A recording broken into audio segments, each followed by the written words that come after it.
राधे राधे सभी बच्चों को। इससे पहले वाली वीडियो में हमने किया था सैंपल पेपर 1 कंप्लीट एंड आज की इस वीडियो में हम करने वाले हैं सैंपल पेपर सेकंड का सेक्शन नंबर ए, जिसके अंदर आपके जो क्वेश्चंस होंगे वो हम करेंगे 1 से लेकर 20 क्वेश्चंस तक।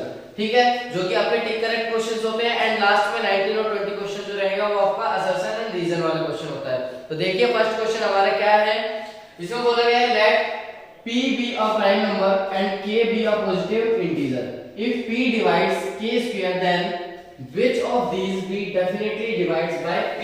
तो हमें ये बताना है कि एक p एक प्राइम नंबर है, कोई भी प्राइम नंबर मैंने मान लीजिए p है हमारे पास 3। प्राइम नंबर क्या मान लिया मैंने 3 है हमारे पास। तो हम अब देखो क्या बोलते हैं कि इनमें से ये तीनों आपको क्वेश्चन दे रखे हैं ये चार, इसमें से किसको ये पूरी तरीके से डिवाइड कर देगा। तो हम ये मानते हैं कि यहाँ पे जो k है आपके पास, ठीक है, जिस k स्क्वायर को ये डिवाइड कर रहा है, यहाँ पे p डिवाइड्स k स्क्वायर को ये डिवाइड कर रहा है, तो हम मानते हैं 9 है। एक तरीके से हम मानते हैं कि 9 है।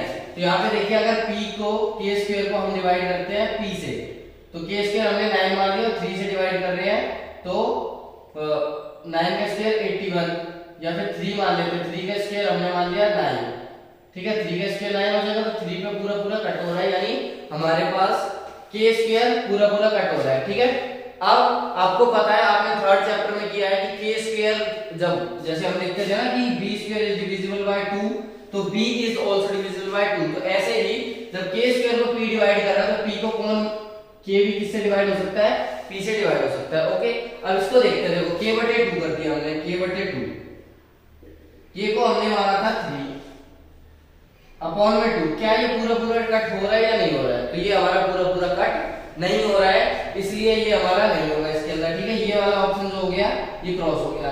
इससे पहले वाला जो हमारा था क्या, अब इसके बाद जो है कि देखो k हमारे पास 3 है और डिवाइड किससे करना है, p से। यहाँ पे भी p से डिवाइड करना है, तो p हम मान लेते हैं 3 मल्टीप्लाई बाय 3 से 3 कट करेंगे 1/2 बचेगा, जो कि पूरा कट नहीं हो रहा है। तो यहाँ पे देखते हैं k की जगह क्या रखना है हमें, देखो k अपॉन में p, तो k हमें क्या रखना है, k रखना है 3 और p भी हमने मान लिया 3 है, तो 3 से 3 कट 1 कंप्लीट हो जाएगा। ठीक है, तो ये हमारे पास आ जाएगा सेकंड, ये वाला हो जाएगा। इसके बाद देखो 7 मल्टीप्लाई बाय k और डिवाइड करना है किससे, p से, तो 7 मल्टीप्लाई बाय 3 बटे में 3, तो 7 3 जा 21 अपॉन में 3 कट के आ जाएगा आपके पास 7 कंप्लीट है। तो ये हमारे पास ये भी हो जाएगा।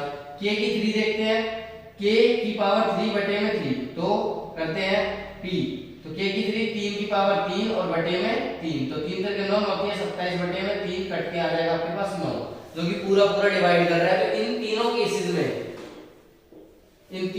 में ये पूरा कट कर रहा है नंबर, लेकिन इस वाले केस के अंदर इसने पूरा डिवाइड नहीं कर रहा है। ठीक है, यानी पॉइंट में आंसर है, इसलिए ये जो हमारे केस है तीनों हो जाएंगे, यानी आपका ऑप्शन आएगा only k, 7k and k3। आपके जो सैंपल पेपर में है उसमें 3k का क्यूब दे रखा है, जो कि हमें इसमें गिवन ही नहीं है क्वेश्चन में, तो इसलिए हमने यहाँ पे k की 3 लिखा है। ठीक है, तो आपका ऑप्शन इसका सी वाला करेक्ट होगा। सेकंड क्वेश्चन देखते हैं। सेकंड क्वेश्चन रजिस्टर में कहां रखा है,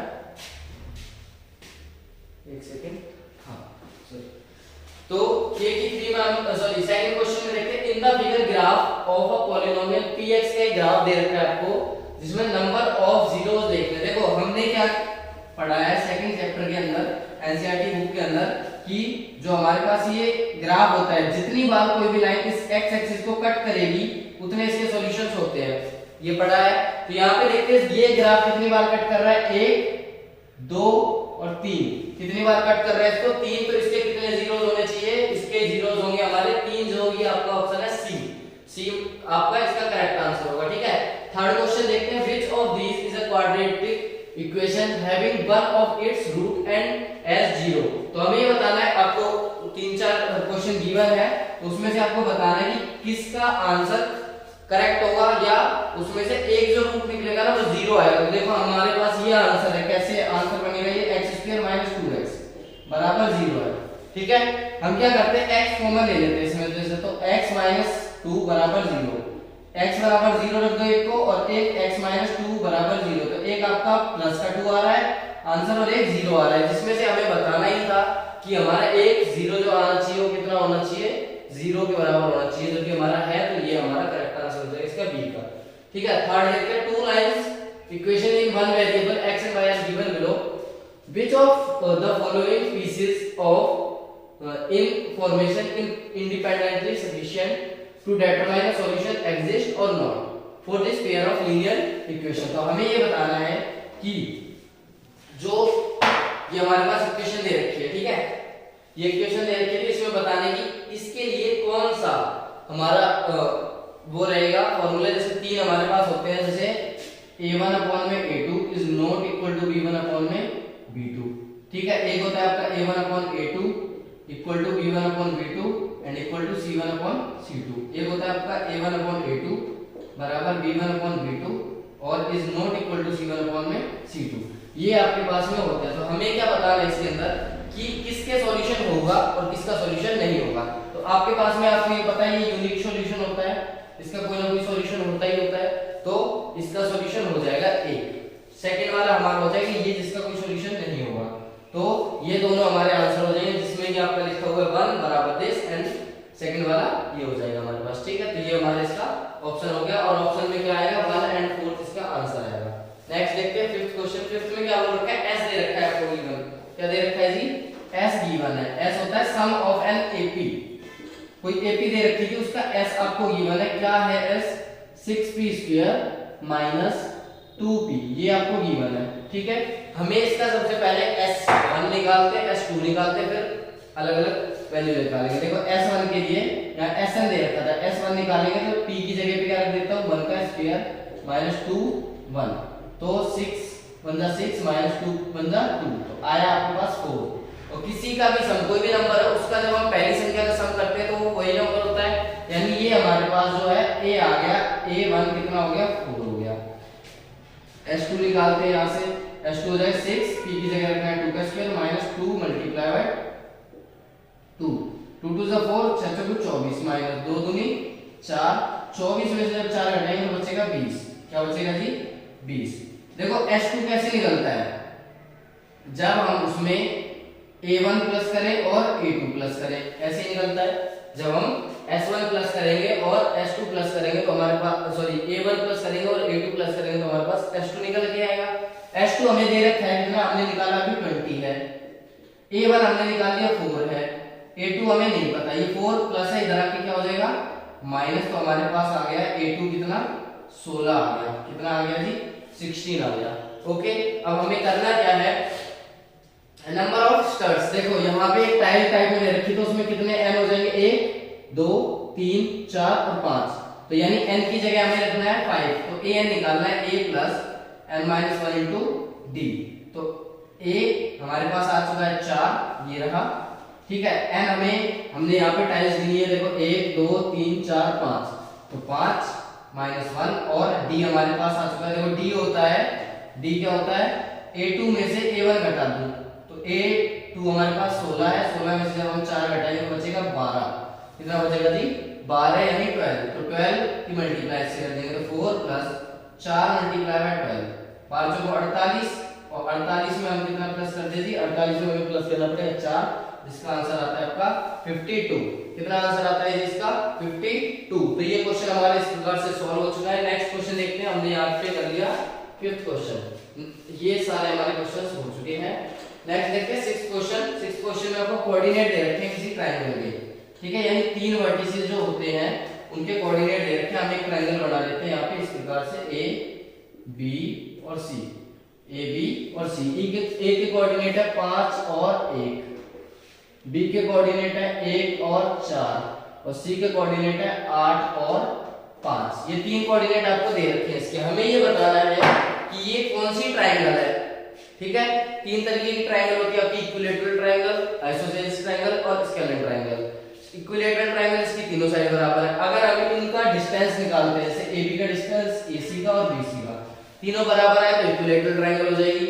दो बराबर आएंगे और एक अलग आएगा तो यानी आइसोसेलेस ट्रायंगल हो जाएगी। और अगर हमारे पास तीनों ही अलग आएंगे तो स्केलेन ट्रायंगल हो जाएगी। तो हम पहले वो निकालते हैं। देखो AB बराबर हो जाएगा root x2 minus x1, x2 5 में से 1 घटाया 4, 5 माइनस 1 का स्क्वायर प्लस 1 माइनस 4 का स्क्वायर बराबर रूट 5 में से 1 घटाओगे 4, 4 का स्क्वायर 16 प्लस 4 में से 1 घटाया 3, 3 3 9 यानी रूट 25 आ गया जो कि 5 के बराबर होता है। ठीक है, दूसरा देखते हैं बी और ए और सी।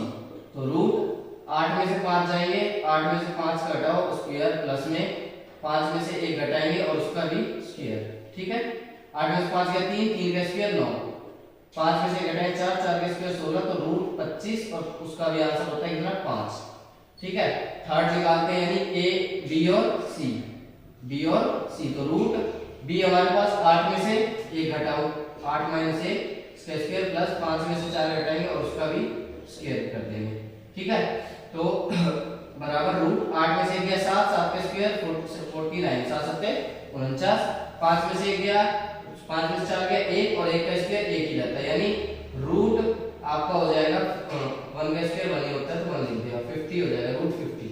तो हमारे पास क्या निकल के आया, देखो दो साइड्स बराबर है, 5 और 5 बराबर है, तो इसलिए ये हमारी आइसोसेलेस ट्रायंगल होगी। पहली बात आइसोसेलेस ट्रायंगल होगी, ये तो हमने बता दिया। लेकिन इसमें एक और चीज है रखी है, आइसोसेलेस कौन सी ट्रायंगल होगी, राइट ट्रायंगल होगी या नहीं होगी, राइट एंगल ट्रायंगल बता रखा है। तो राइट ट्रायंगल में क्या होता है, किसी भी साइड का स्क्वायर, सबसे बड़ी साइड ये है तो रूट 50 का स्क्वायर बराबर होगा रूट 5 के स्क्वायर प्लस में रूट 5 के स्क्वायर के। ठीक है जी, 5 के स्क्वायर के, तो जोड़ते हैं, देखो 50 के स्क्वायर टोटल 50, 5 के स्क्वायर 25 होता है प्लस 5 के स्क्वायर 25 होता है और रूट 50,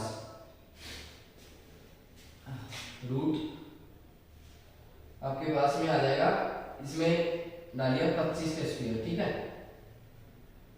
एक सेकंड,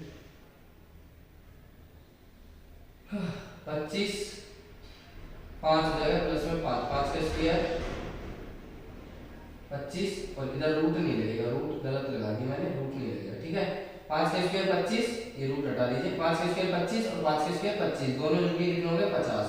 तो देखिए हमने हाइपोटेन्यूज वाला पढ़ा है पाइथागोरस थ्योरम में कि हाइपोटेन्यूज का स्क्वायर जो सबसे बड़ी साइड है उसका स्क्वायर बराबर होता है दो छोटी साइड्स के स्क्वायर के। तो हमने ये कर दिया, हमारा दोनों का आंसर बराबर है, इसलिए ये आइसोसेलेस ट्रायंगल भी है और साथ में कौन सा ट्रायंगल है, राइट एंगल ट्रायंगल भी है। नेक्स्ट 6th क्वेश्चन हो चुका है, 7th क्वेश्चन देखते हैं। 7th क्वेश्चन में क्या कह रहा है आपको, एक्स एक्सिस को एक्स एक्सिस जो है किसी एक लाइन को, ठीक है, एक्स एक्सिस जो है किसी लाइन को कट करती है, किस रेशियो के अंदर कट करेगी वो हमें बताना है। तो हमारे पास एक लाइन दे दी हमने ए और बी। ठीक है, ए के कोऑर्डिनेट है 2 - 3 और बी के कोऑर्डिनेट है 5 और 6। हमें यहाँ पे चाहिए एक्स एक्सिस है तो एक्स ले लिया और 0, देखो एक्स की वैल्यू एक्स होती है और यहाँ पे क्या होगी वैल्यू उसकी 0 होगी। वाई एक्सिस की वाई की वैल्यू एक्स एक्सिस पे क्या होती है 0 होती है।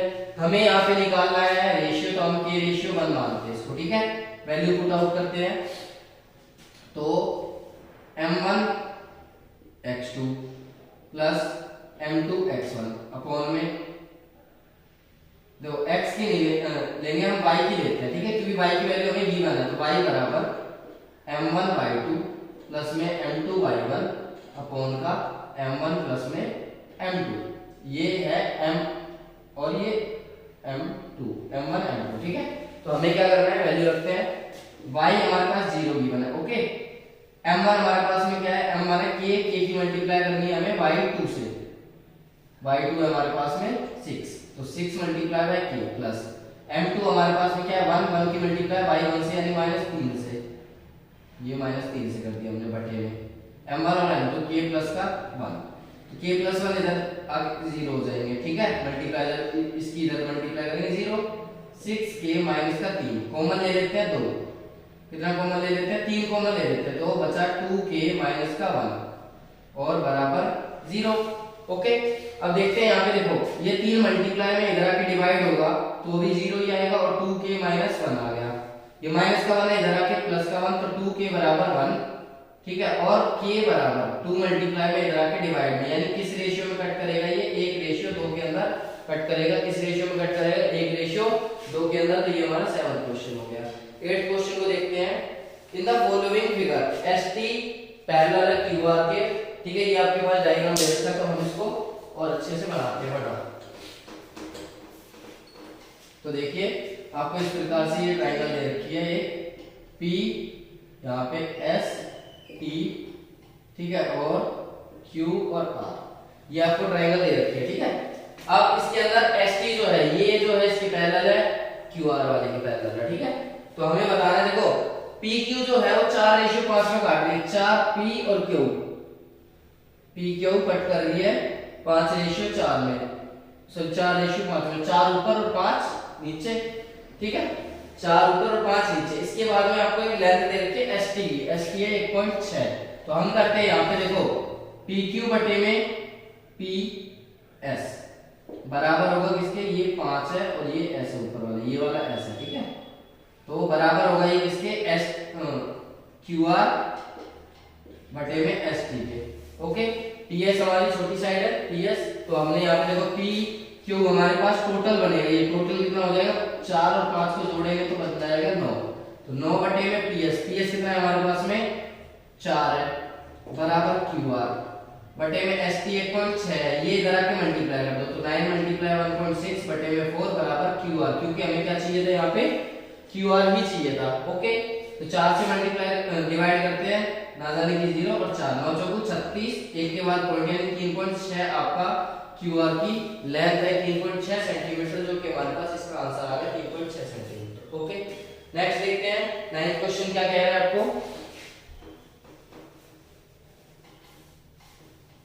9th क्वेश्चन है, in the given figure PA parallel है इसके, तो देखो इसका भी हम डायग्राम बनाते हैं थोड़ा बड़ा सा, इस प्रकार से आपको डायग्राम गिवन है, ठीक है। तो यहाँ पे डॉटेड करके ओ, ठीक है, ये इसका सेंटर पॉइंट है। तो हमें ये 50 गिवन है और PAB हमें बताना है एंगल OAB। देखो OA और B, ये वाला एंगल बताना है, क्या बताना है, ये वाला एंगल। तो हम इसको मानते हैं X मान लिया हमने, ठीक है, क्या मान लिया जी, X मान लिया। तो अब देखते हैं, देखो जब हमारे पास 50 होता है, यहाँ पे 50 है, ये दोनों बराबर होती है साइड, इसके सामने वाले ये एंगल, इसको X नहीं, इसको मानते हैं X और इसको भी X, क्योंकि इसके सामने की ये साइड एंगल बराबर होगा और इस साइड के सामने वाला ये एंगल बराबर होगा। तो 50 प्लस में एंगल X प्लस में एंगल X दोनों बराबर होता है 180 डिग्री के। तो 50 प्लस में 2X बराबर जो है 180 डिग्री के। ये प्लस का इधर आके किस चीज का हो जाएगा, ये 50 माइनस का, तो 180 में से हम 50 को माइनस कर देते हैं और 2X बराबर बच गया हमारे पास में कितना, 130, ठीक है। अब ये जो 2 जो है ये मल्टीप्लाई में, इधर आके हम क्या कर देते हैं, इसको डिवाइड, तो 2 से कट होगा और आपके पास में आता है 65 डिग्री आंसर। ये तो आ गया, इसका आंसर आया, ये यहाँ पे आया 65, ये यहाँ पे 65 है। अब हमें पता है, देखो एंगल PAB प्लस में एंगल OAB दोनों मिलके 90 डिग्री होते हैं, क्योंकि कोई भी टेंजेंट कितने डिग्री का एंगल बनाता है, 90 डिग्री का बनाता है। तो हमारे पास ये 65 है, प्लस में OAB है, ये प्लस का है, इधर आके कर दो इसको माइनस, तो 90 में से जब हम 65 माइनस करेंगे तो हमारे पास आएगा 25 डिग्री। कितना आएगा जी, 25 डिग्री, जो कि हमारा इस क्वेश्चन का आंसर हो गया। तो देखिए अब 10th क्वेश्चन देखते हैं जल्दी से फटाफट। तो देखिए हमारे 10th क्वेश्चन में क्या कहा गया है, हमारे 10th क्वेश्चन में कहा गया है कि ये circle centre of O and radius OQ और OR, मतलब मैं पूरा क्वेश्चन नहीं लिखा क्योंकि काफी बड़ा क्वेश्चन था, तो मैं यहाँ पे आपको पढ़ के बताता हूँ क्या क्वेश्चन है आपके पास में। 10th question, A circle has a center O and OR, OQ and OR, ठीक है। रेडियस देखो एक सर्कल है कोई भी, हम यहाँ पे पहले एक सर्कल बना लेते हैं, एक सर्कल बना दिया और सेंटर उसका क्या बोला गया है, इसके अंदर O बोला गया है। सेंटर हमने यहाँ पे थोड़ा सा साइड में ले लिया O, और यहाँ से 2 रेडियस लेके गए, एक इधर और एक इधर, ठीक है। क्या है वो रेडियस दोनों, एक है OQ और एक है OR, ठीक, इतना समझ आया। Drawn from an external point, PQ और PR टेंजेंट है, ठीक है, एक बाहर P पॉइंट से एक PR और एक PQ टेंजेंट खींचे गए हैं। तो हमें अब इसके अंदर बताना है कि कौन सा इसमें से ट्रू होगा और कौन सा सही नहीं होगा। तो हमें देखते हैं, पहले बोला गया OQ और OR are at an angle of 90 degree. देखो OR और OQ ये टेंजेंट से मीट करते हुए आ रहे हैं या फिर सर्कल को टच कर रहे हैं किसी पॉइंट पर, और ये हमेशा बनाते हैं 90 डिग्री, ठीक है। तो इसलिए हमारा फर्स्ट जो है वो ट्रू हो जाएगा कि 90 डिग्री पर है ये, the tangent meet an angle. देखो आप टेंजेंट कभी भी किसी भी सर्कल को कहीं पे एक पॉइंट पे कट करेगा तो वो भी कितना बनाता है, 90 बनाता है। तो इसके अंदर इसलिए हमारे दोनों ऑप्शन सही है, 1 एंड 2। तो इसमें लिखा गया आइदर 1 एंड 2, दोनों ही सही है हमारे पास। देखिए हमारे 11th क्वेश्चन क्या है, P and Q are acute angle such that PQ, तो P जो है वो ग्रेटर देन है Q से। Which of the following is true, तो इसमें से कौन सा जो है हमारे लिए ट्रू होगा, तो हमें ये बताना है। देखिए कैसे हम इसको बताते हैं। देखो tan हमने P बढ़ा है Q से, और ये राइट ट्रायंगल होती है, आपको भी पता है।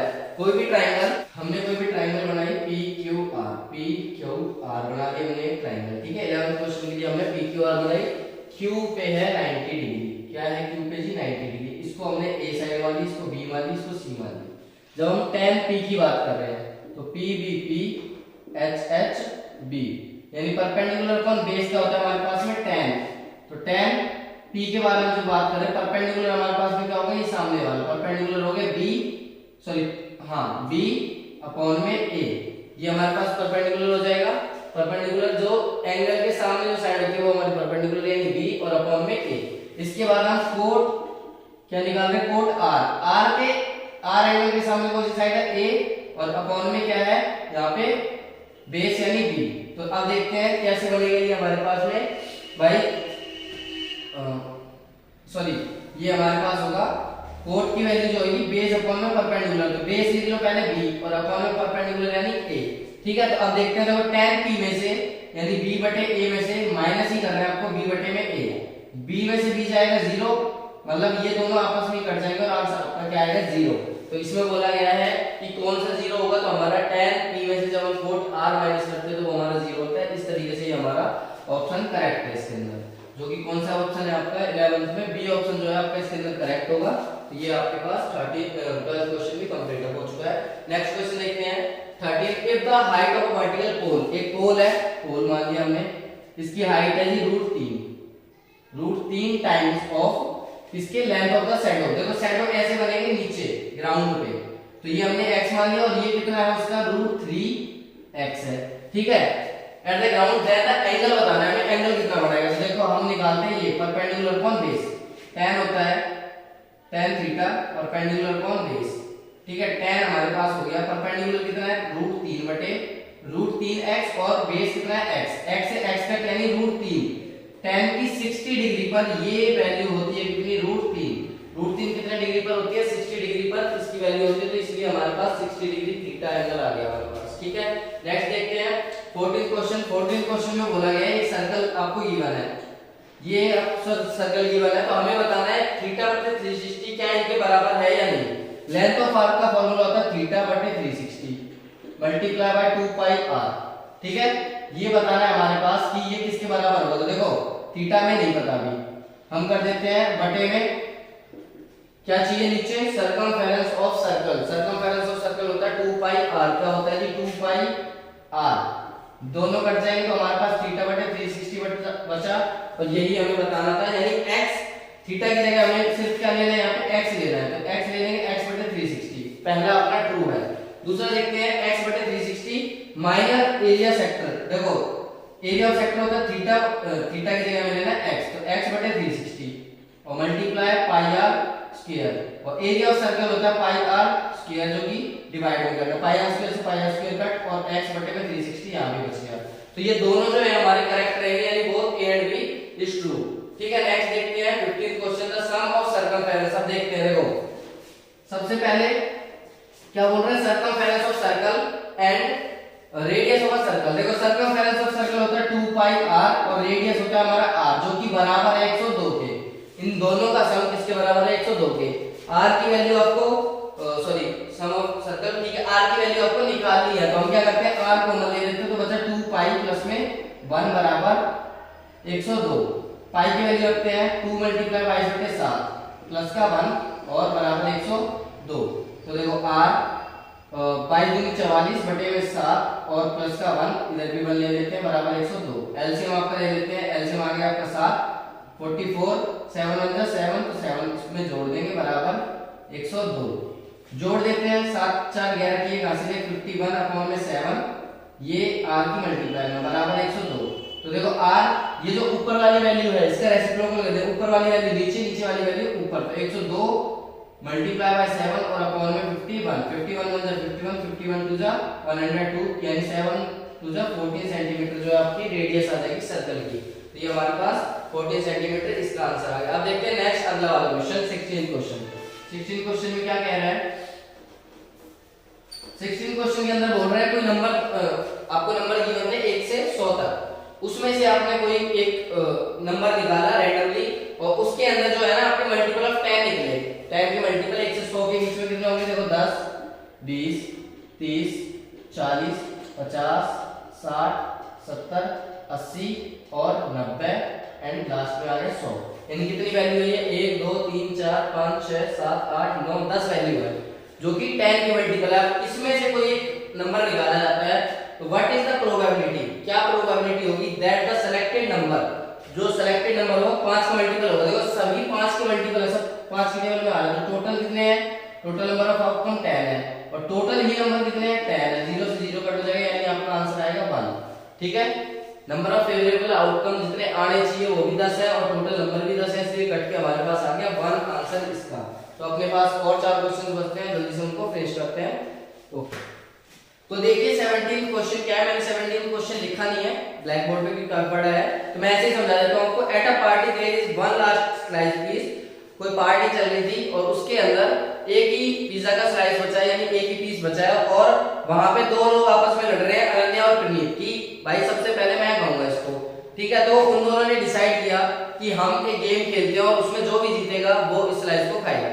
तो उसके लिए क्या किया उन्होंने, दो जो स्लाइस होती है, सॉरी क्या बोलते हैं उसे, डाइस है, वो दो डाइस उछाली। तो देखो एक डाइस में कितने नंबर आते हैं, टोटल 6 और दो डाइस में कितने आ जाएंगे 6 मल्टीप्लाई बाय 6 यानी 36 जो है हमारे टोटल नंबर ऑफ आउटकम होंगे। 36 कितने होंगे, टोटल नंबर ऑफ आउटकम होंगे। अब देखिए क्या बोल रहा है कि दोनों डाइस उछाली जाए और उनका प्लस अगर 1 आए 3 या 6 है तो अनन्या जीतेगी और अगर 2 4 या 5 आएगा तो प्रणीत जीतेगा। तो क्या प्रोबेबिलिटी है, किसकी ज्यादा प्रोबेबिलिटी है कि वो जो पिज्जा का स्लाइस है उसको मिले। तो हम देखो इसका निकालते हैं पहले अनन्या का नंबर ऑफ फेवरेबल आउटकम देखते हैं पहले। देखो अगर दोनों डाइस में चाहे 1 1 भी आए तो प्लस 1 नहीं हो सकता क्योंकि 2 होगा प्लस उसका। ठीक है, तो इसके लिए हम क्या करते हैं, ये तो होगा ही 3 देखते हैं, 1 और 2 प्लस करने पर आ सकता है, 2 और 1 प्लस करने पर आ सकता है 3 ऐसे हो गया।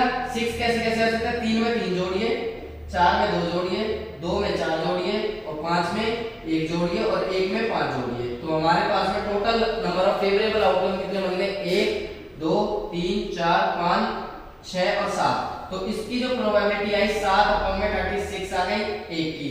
इसकी अनन्या क्या है, अब देखिए प्रणीत की देखते हैं। प्रणीत के लिए क्या करना है हमें, प्रणीत के लिए करना है वो 2 आना चाहिए, सम तो 1 और 1 2 हो जाएगा। 2 के लिए क्या करेंगे 1 और 3 3 और 1 और 2 और 2।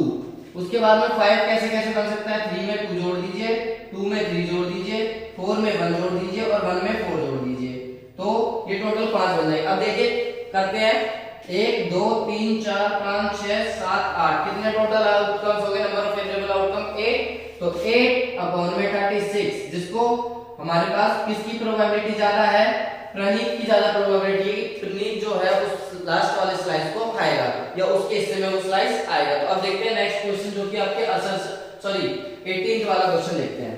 इसके अंदर आपको क्या करना है, मॉडल निकालना है। क्या निकालना है जी, मॉडल। मैंने यहाँ इसका भी क्वेश्चन नहीं लिखा है, मॉडल निकालना है। मॉडल के लिए क्या देखेंगे, सबसे पहले f देखते हैं, f1 क्या होगा। इसमें जो सबसे हाईएस्ट वैल्यू होती है वो हमारी f1 होती है, यानी कि ये f1 हो जाएगी। तो इसके सामने जो ये चीज है ना ये हमारी मॉडल हो जाएगी, यानी आंसर आपका है इसका ऑप्शन, आई डोंट नो कौन सा है, ऑप्शन है बी, ऑप्शन बी है। बी का ऑप्शन क्या है 2 और 3, ये आपकी जो है इसका आंसर होगा, यानी मॉडल हमारी जो बनेगी 2 से 3 तक हमारी मॉडल रहेगी। ठीक है, ये आपका 18 का सॉल्यूशन हो गया। 19 देखते हैं। 19 में असर्शन दिया गया है कि the volume of right circular cylinder of a base of radius 7 and height of 10 centimetre is 1540।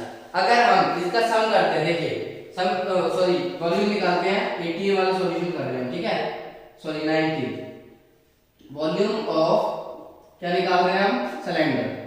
Volume of cylinder क्या होता है बच्चों, पाई आर स्क्वायर होता है। क्या होता है जी, पाई आर स्क्वायर। तो 22/7 मल्टीप्लाई r हमारे पास क्या है 7 मल्टीप्लाई बाय 7 एंड h हमारे पास में कितना है 10। तो 7 से 7 कट, ठीक है, 7 टू 14 की 4 1 कैरी 5 और 10 से जब मल्टीप्लाई करेंगे तो ये आएगा, इसलिए हमारा असर्शन तो हो गया राइट, असर्शन हमारा सही है, ट्रू है। अब देखते हैं अकॉर्डिंग टू असर्शन ये क्या कह रहा है, कर्व सरफेस एरिया, इसी का कर्व सरफेस एरिया, ऊपर वाले का कर्व सरफेस एरिया 440 आएगा। तो हम इसको भी निकालते हैं। कर्व सरफेस एरिया होता है 2 पाई r सिलेंडर का, 2 मल्टीप्लाई 22/7 h हमारे r हमारे पास है 7 और h हमारे पास है 10, 7 से 7 कट हो जाएगा, 5 दूनी 44 और 440 आएगा। तो ये दोनों हमारे सही है, यानी assertion and reason both are true, ठीक है। इसमें आ जाएगा हमारे पास ऑप्शन, मैंने नहीं देखा है, एक मिनट ऑप्शन देख लेता हूं कि इसके अंदर ऑप्शन दे रखा है आपको assertion and reason both are true, मतलब ऑप्शन ये रहेंगे, देखो आपका आएगा both assertion and reason true and R is the correct expression of A, यानी 19 का जो आंसर रहेगा वो हमारा ए ऑप्शन रहेगा, ठीक है। अब देखते हैं 20 का क्वेश्चन। 20 क्या कह रहा है, 20 के अंदर बोल रहा है कि सेकंड टर्म जो है हमारी, ठीक है, यानी a प्लस में d, सेकंड टर्म बनती है a प्लस में d, जो कि हमारे पास कितनी दे रखी है 30, और अगली वाली a प्लस में 4d बराबर कितनी दे रखी है जी आपको 25। तो हमें सेवंथ टर्म बतानी है, तो हम पहले देखो माइनस माइनस माइनस, इससे ये कट जाएगा, माइनस की 3d आया, 15 में से इसको घटाते हुए 5 में से 3 जाएंगे 2, 2 में से 1 जाएगा a, वो भी किस चीज के माइनस के, तो d बराबर 12 बटे में माइनस के 3 कट के आ जाएगा 4, d हमारे पास कितना आ गया जी 4। उड़ता वैल्यू ऑफ d, d की वैल्यू इस इक्वेशन फर्स्ट में डाल देते हैं, a प्लस का 4 बराबर 13, तो a बराबर 13 और माइनस का 4, यानी a हमारे पास आ गया 9। देखो d हमारे पास आया 4 और a हमारे पास आया 9, तो हमें क्या निकालना है पहले तो कि सेवंथ टर्म है वो हमारी 33 होगी, यानी सेवंथ टर्म होती है a प्लस में 6d, a 7 निकाल रहे हैं, ठीक है। तो a हमारे पास कितना है 4 सॉरी 9 प्लस में 6 मल्टीप्लाई बाय किससे करना है 9 से, जो कि d है हमारे पास, तो 9 प्लस में 9 के 54, सेवंथ टर्म निकाल देना, ठीक है।